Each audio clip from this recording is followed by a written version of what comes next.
Eagles Nation on Facebook and YouTube. What is good? What is going on? And what is cracking?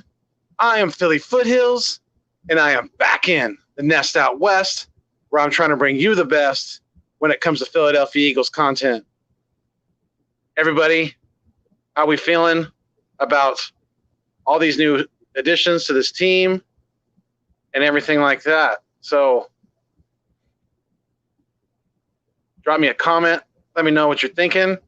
I mean, I'm just, I know I had a double. I apologize, Hillbillies, Eagles Nation, everybody who's out there right now. I see I got 5 people on the live stream. So thank you for joining me. If you're new to my channel, please come over to YouTube. If you're on Facebook, come over to YouTube and please subscribe to the Nest Out West. I've been putting out a lot of Philadelphia Eagles football content and doing a lot of collaborations with people. So please come check out some of my videos. Please like, share, and subscribe to the Nest Out West. And I guarantee you will not be disappointed. These headphones, just temporary. I know I hate the blue. Believe me, every time I wear them, I think of just bad sports teams with blue. But I am getting some. I'm going to be getting some new headphones soon. But yeah, I mean, how are you guys thinking that we're going to be? Who's going to make this team? There's so many crowded, position rooms now on this team with all the new talent. Jock Talk K, hey Philly out west, what's going on, man? Thank you for joining me. I appreciate you joining me on this late night live stream. If you're on the East Coast, I was scheduled to have a double live stream on Facebook and YouTube earlier today. Unfortunately, some bonehead took out a local, a transformer in the neighborhood where I live, and the power was out for several hours. So we had to, me and Lindy Endzone. If you guys don't know who Lindy Endzone is, he's another Eagles content provider on YouTube, and he is definitely up and coming. He hasn't reached 100 subscribers yet. So please, if you're watching this and you guys haven't checked out Lindy Endzone, please make sure you go like and subscribe his channel as well. Our live stream that we had scheduled for today, it has been rescheduled for the same time, Wednesday, which is the same day. Things do happen for a reason sometimes. Same day the schedule's coming out, so we'll have even more to talk about. I have quite a few questions to run by Lindy and pick his brain about. So yeah, go check out Lindy Endzone, another good Eagles content provider on YouTube. You guys out there on Facebook, if you guys haven't come over to YouTube and checked out my channel, please do so, the Nest Out West. I'm on the road to 1,000 subscribers this summer, so please help me build and grow, and I very much appreciate it. Jock Talk K said, I'm in Cali, LOL. Yeah, me too. I'm out here in Cali, bleeding green. It's a little before 9 o'clock out here on the West Coast. So I do apologize for the late night live stream, but just kind of wanted to jump on here for a little while. I'm not going to be on here super long. Just probably 15, 20 minutes or so. Just wanted to chat it up a little bit and kind of, test out the waters. I haven't done a double, excuse me. I am fairly new to, live streaming, and this is actually my first, double dipping into the multiple different social media platforms. So I am currently, live on Facebook and on YouTube. So Eagle Slayer 95's in the house. What's up, my man? Big Eagles content supporter of multiple people. I see him all over live streams on multiple different channels. So Eagle Slayer 95 said, Nest Out West. Yes, sir. I'm in the building for a few minutes. I'm not going to be on here too long. Just wanted to kind of test it out and see how we're doing. My boy Niner J's in the house. Philly, Mr. Foothills. What's good, brody? Not a whole lot, man. Just, checking in, testing out I'm, somewhat new to the StreamYard still too. That's the platform. That's a website that I use. A lot of content creators use to live stream. So just recently updated the package with StreamYard. So I'm testing out, trying to get some more attention to the show. So, trying to get some people to come over from Facebook, to join the Nest Out West and become a Philbilly on the road to 1,000 subscribers this summer.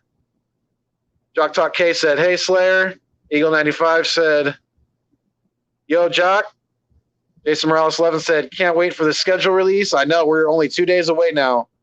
2 days away. It'll be coming out on Wednesday the 12th. So yes, Random Anton, thank you for joining me. I appreciate it. It's actually good because it's different. The late night. I'm on East Coast. I'm an Eagle, but also a night owl. Right on. I appreciate it, Random Anton. Definitely a good supporter of not only the Nest Out West, but multiple Eagles content creators. I've seen him on multiple channels. But Jason Morales said, "Get my homie to 1,000. He's a real one." I appreciate that, Jay. Definitely do appreciate that. That's a Niner fan talking too. So, that's my boy. Definitely appreciate the love. Jock Talk K said, "Who was your favorite draft pick besides Devontae?" That's a good question. And there's a lot of different. I could give you multiple different answers. There's probably a lot of different takes on that. But I think the person who's going to have the soonest impact and I think even as a rookie is, in my favorite draft pick besides Devontae would be Kenneth Gainwell. He's that converted receiver to running back, and I think he is going to be doing some dangerous things in this league. And he's an upgrade to the backfield, definitely. So yeah, Niner J, Jason Morales 11. He says, "I want to say Gainwell." Yeah, I definitely agree with you. Gainwell, I definitely think he's going to come in and definitely gain some attention. He's not he's not going to give you a lot between the tackles, but he can bounce it outside. But this kid's very, very dangerous and very, very. When he gets going, he can change direction very, very easily. So, yeah, Kenneth Gainwell is definitely my pick. Say yee. Jason Morales 11 said he's going to surprise people. Yeah, I agree. I think Gainwell is I think he only dropped due to COVID, if I'm not mistaken. And I think if there wasn't a pandemic, outside of that, I think he would have went a lot higher in the draft. So I think he was somewhat of a steal at the spot where we drafted him.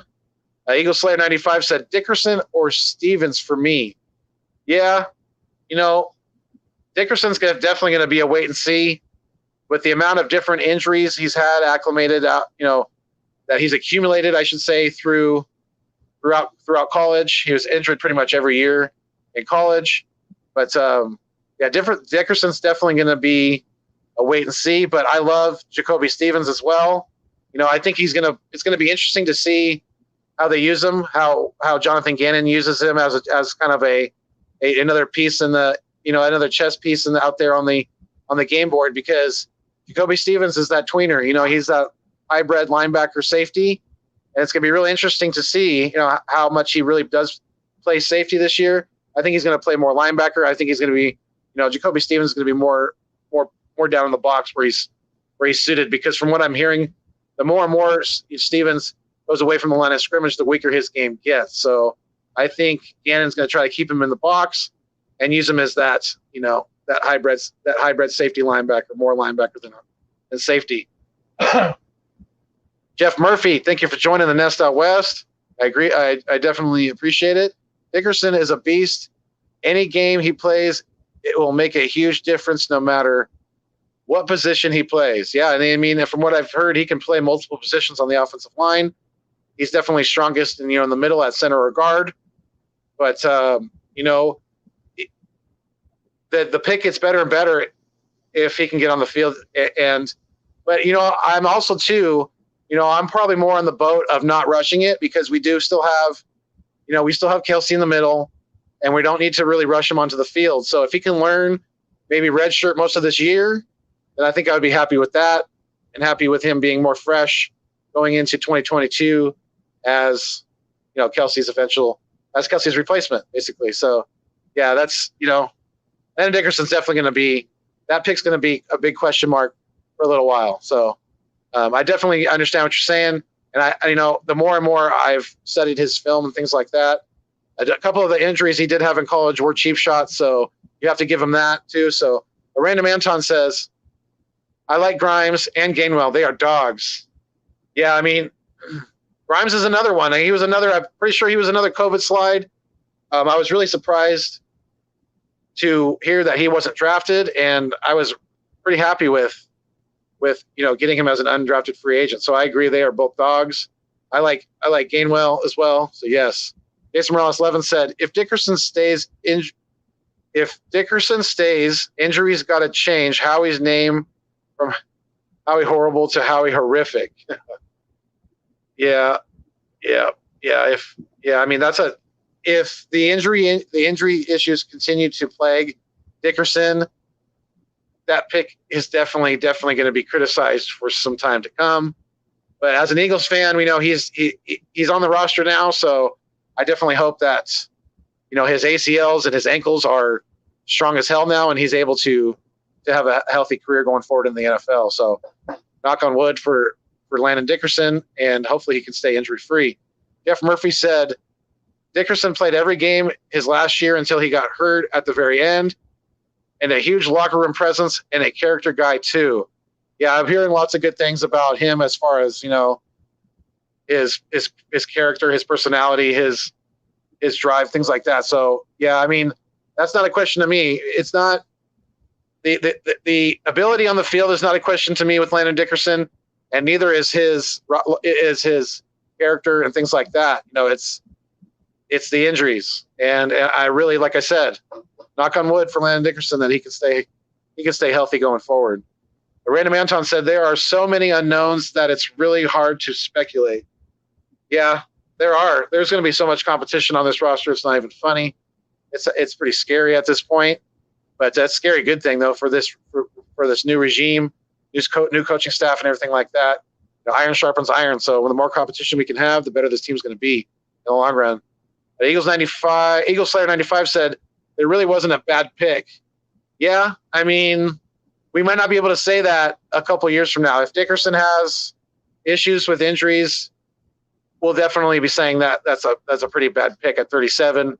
But like I said, I wish the kid the best. And if he can get on the field and contribute, doesn't have to be right away, but next years going forward, then there probably wasn't a bad pick in this draft. We're just gonna have time will tell with that, definitely. But definitely one of Howie's better drafts, that's for sure, without a doubt, 100%. Jeff Murphy said, I'm hearing Teron Jackson can really bring it too. Yeah, and we probably wouldn't have got him if we wouldn't have picked up that pick from Carolina, moving back when we traded back from 70 to 73, I believe. Traded with Carolina and ended up, we picked up a draft pick, and that's where we got Teron Jackson. So that was another pretty good move by Howie. And yeah, I'm hearing good things about Teron Jackson too. And if I'm not mistaken, he broke school records where he went. So yeah, he's definitely going to be a player to watch. And you talk about coaches, I'm excited to see what they can put out onto this field, and to see the product that they can coach up and help and help build and grow is Tracy Rocker, the defensive line coach.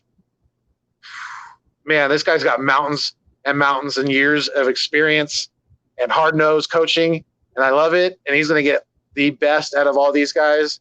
And you never know. Eagles Nations, Philbillies, you guys out there on Facebook, come join the Nest Out West, become a Philbilly. Help me on the road to 1,000 subscribers this summer. But you never know.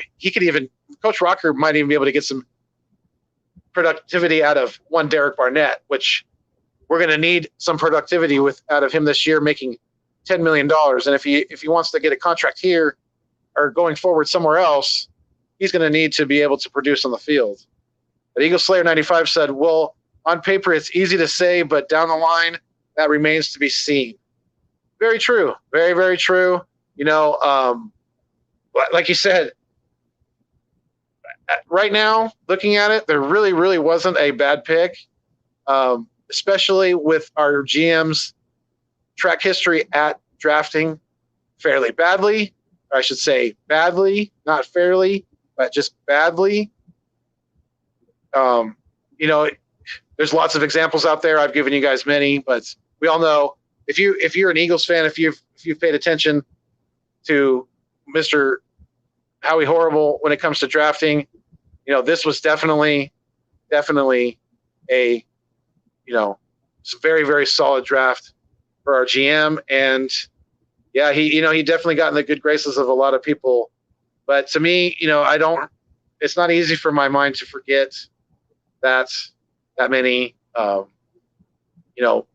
just dropping the ball that many times in the draft. It doesn't get erased out of my memory that easily, but I have to give credit where credit's due, and Howie did do a good job with this past draft. But Jeff Murphy said, I think a lot of problems last year was in bad coaching and decisions.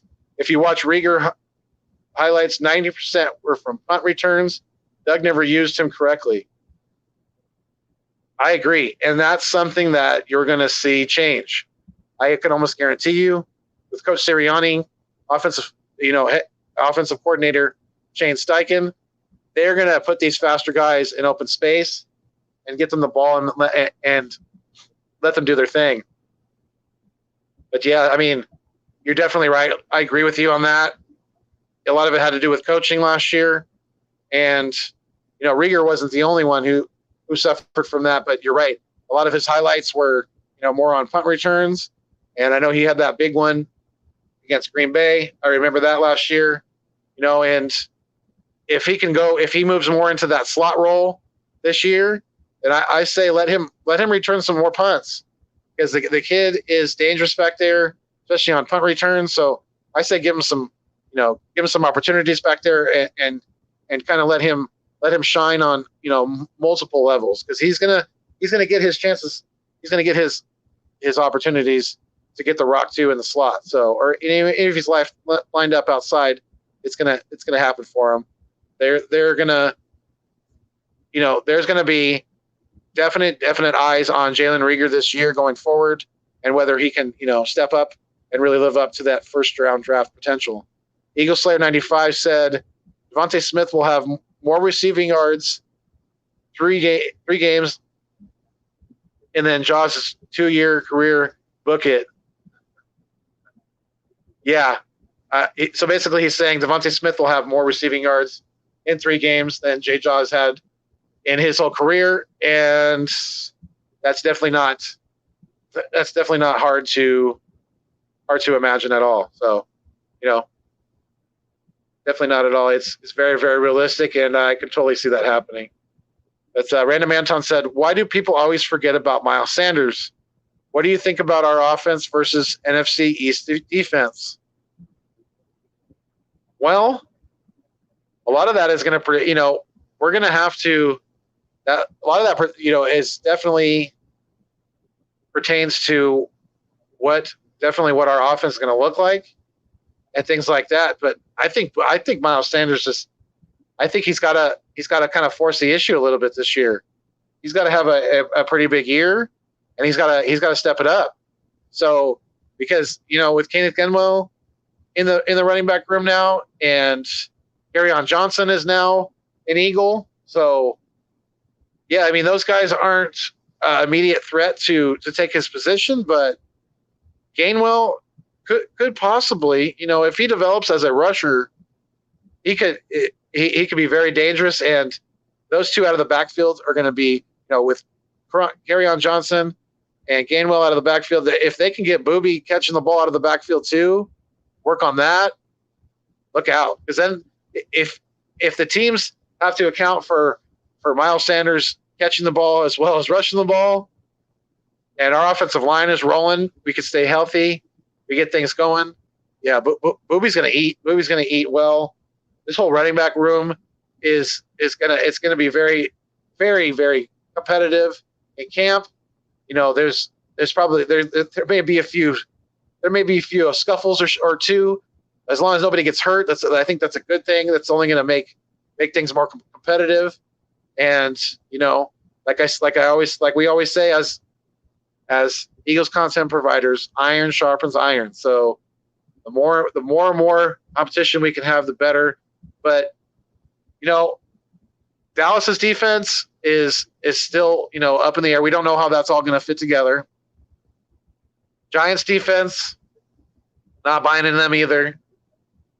So really, to me, Random Anton, when you talk about NFC East defense, it really comes down to the one proven out there as far as defense goes is the Washington football team, and they're one that we're going to have to deal with.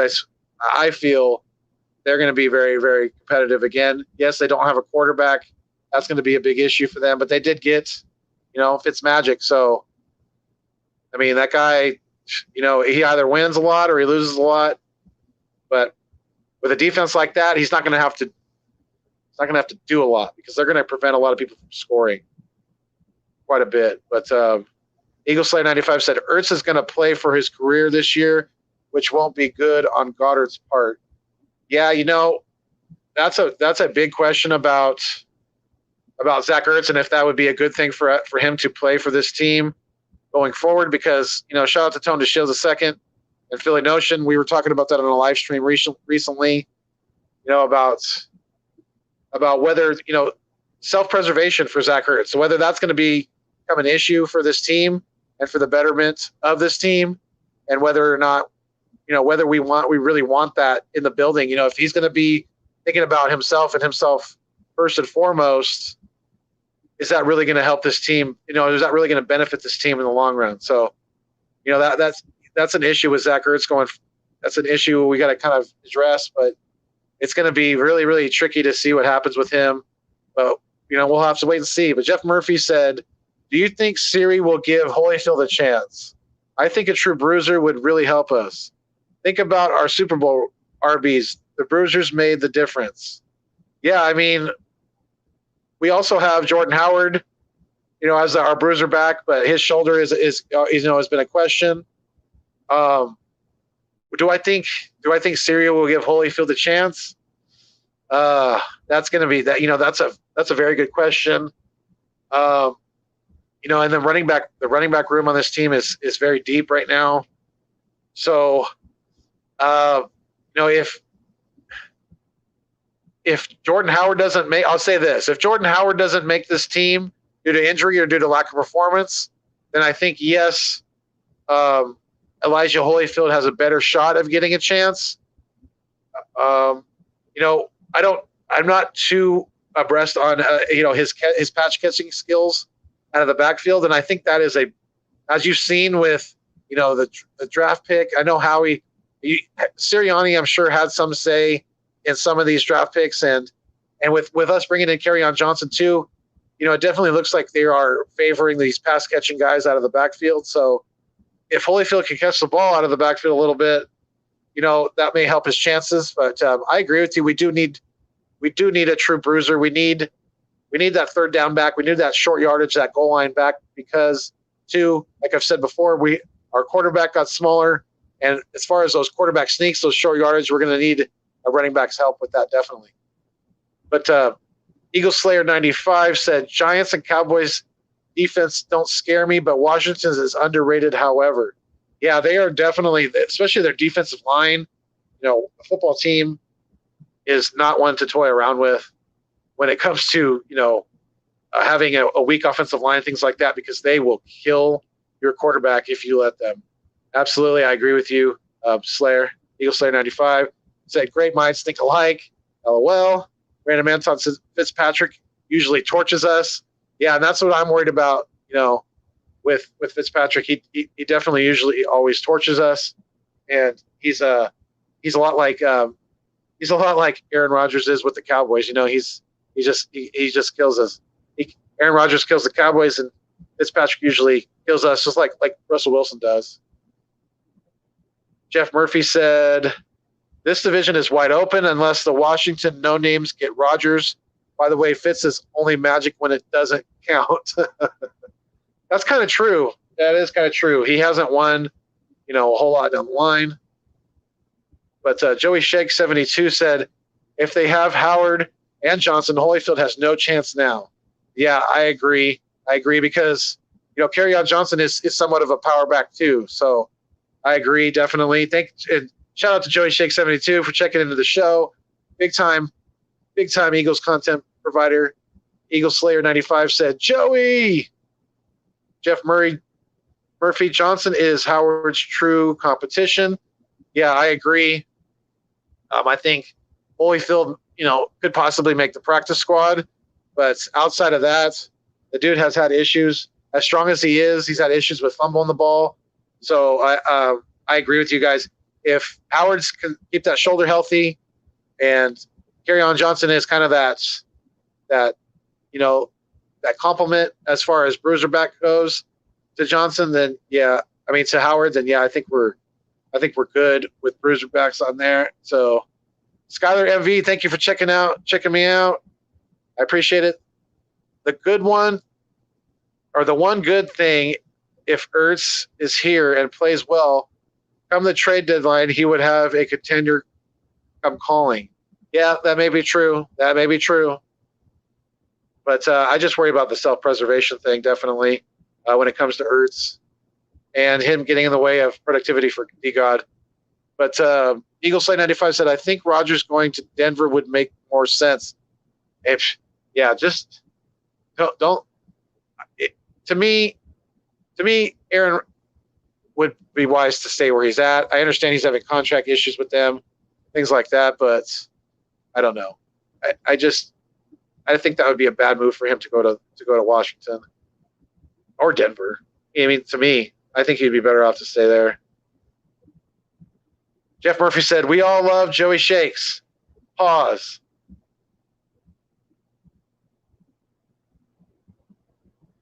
Yes, we do. But you know what? I think I'm going to get going here in a minute. I do appreciate you all checking in with me. Got a few people left in the live stream. But if you guys are, like I said, if you guys aren't new to my show, if you're new to my content, please like, share, and subscribe to the Nest Out West. I am on that push for 1,000 subscribers this summer. And if you know anybody who might like my content, please share share my content and tell them to reach out and to join the Nest Out West movement, definitely. But Jeff Murphy said, this is the first time in years I worried about the Eagles having too much talent at wide receiver and running back. Yeah, I mean, definitely agree with you on that. This is, I go back to, as far as being an Eagles fan, I was not born an Eagles fan. I'm from Cali. Both my parents are from the Bay Area, so they were Niners fans. But I've been an Eagles fan for over 25 years now. And, going back as far as I can remember, I don't remember having this much competition as far as possible guys who could step up and really, really become competitive and contribute very well in this league. So, yeah, I agree with you. And running back, too. I mean, even going back to like the Deuce Staley and Correll Buckhalter days like that, we never, from what I could remember, we've never had competition like this. It's going to be so great to watch, see, to talk about, to report on, things like that. So, yeah, I think I'm going to get going. It's after 9 o'clock now. I'm going to go spend a little time with the family. So, as always, appreciate you guys. Love and appreciate each and every one of you. Please make sure, if you haven't done so already, hit that thumbs up before you go on the live stream. It helps definitely circulate my content. Hit that thumbs up. Hit that thumbs up down below. I greatly appreciate it. First time, Jeff Murphy said, first time joining, and we'll give you a strong thumbs up. I definitely appreciate you, Jeff Murphy. Definitely appreciate you. Subscribe to the Nest Out West. Become a Philbilly and join me on the ride. Like I said, to 1,000 subscribers this summer. So, like I said, as always, fly, Eagles, fly. And until next time, stay mean, stay green, and thanks for viewing me on your screen. Peace.